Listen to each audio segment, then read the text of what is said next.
Markets are starting the year strong, but can traders still rely on the January effect? Wall Street has started the year breaking through another record high, and history says January is often a strong month, with the Nasdaq rising about 70% of the time since 1985. But geopolitical tensions and key US data ahead could quickly test that optimism. Chris Beauchamp is chief market analyst at IG. So Chris, geopolitical risks are rising globally, but markets seem to be brushing them off. Are investors underpricing the risk of a rougher road ahead? I think they do seem a little blasé as the year starts. There are a lot of moving parts with the geopolitical situation at the moment. Venezuela, Greenland, Ukraine, any one of these could, I think, catch investors on the hop. They're not excessively complacent, but maybe they're just underpricing the risk that you get a bit of volatility. We've not had a substantial correction of at least 10% in months. And as you noted, January is usually a positive month for the year, and so far it's started on a flying note. But I think there's just a little bit of whistling past the graveyard, if you put it that way. People not quite really understanding how quickly this could turn. Nonetheless, if you're looking at the current situation, expectations look very strong for the season that begins next week. So there is plenty of fundamental support on that front, at least. Let's dive deeper into Venezuela. And oil slipped after Trump said that they could hand over up to 50 million barrels of crude. Does that keep the outlook bearish? Well, it sort of does for longer term. It's kind of an indication of more to come if the US manages to get what it wants out of Venezuela. Now, after the initial shock of the weekend, it seems to have faded away into almost a status quo. With no look to attempt to impose further control. But the assumption, I suppose, is that Venezuela plays ball and that it does what the US wants it to do, which in that case could well see a substantial increase in output. Maybe not quite the dizzying heights of the last 20 years, of the 20 years ago, but certainly an increase. And for a market that is broadly still very much oversupplied, that is a fairly bearish move. But you can still see the market doing its thinking here in real time with that volatility we've had in crude over the past 48 hours. Well, Chris, you mentioned the upcoming earnings season, and AI remains in the spotlight, with Nvidia and AMD pushing back against fears of a spending bubble.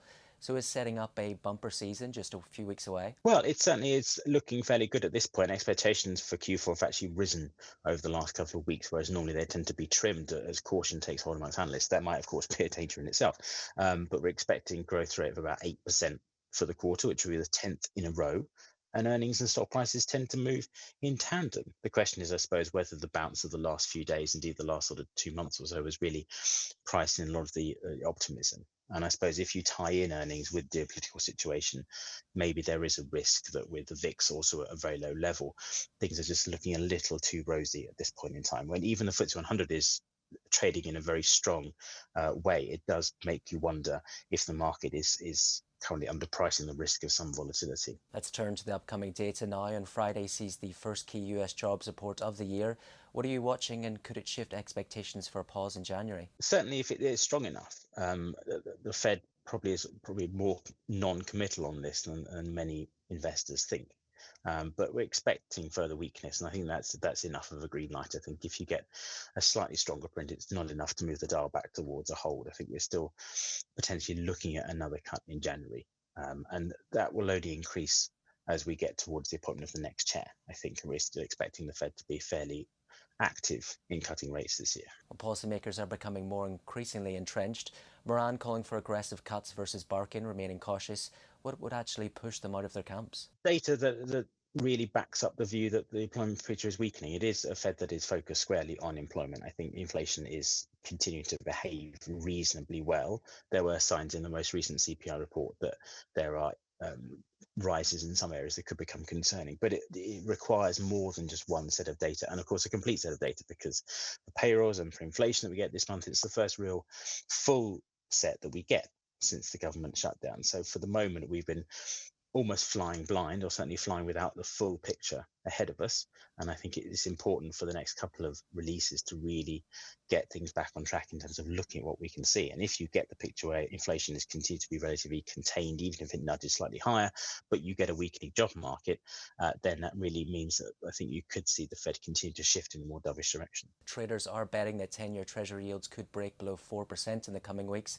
Are bonds the better bet over stocks looking in January? It certainly seems to be that way, really. It's remarkable how far we've come and the calmness about these yields. That we've had their panics from time to time, but once again, they've gone away. So it's a very interesting one to watch, given, again, the strength in stocks you've had since late November. Yes, they had a bit of a wobble towards the end of December, but they're looking very strong now. So I think perhaps there's, again, coming back to this theme that maybe just people are a little too optimistic at the moment, and a correction, which would be healthy for the overall market, I think, certainly for stocks, is probably more likely than not at this stage. That was Chris Beauchamp from IG. Don't forget, you can watch more videos on Reuters.com.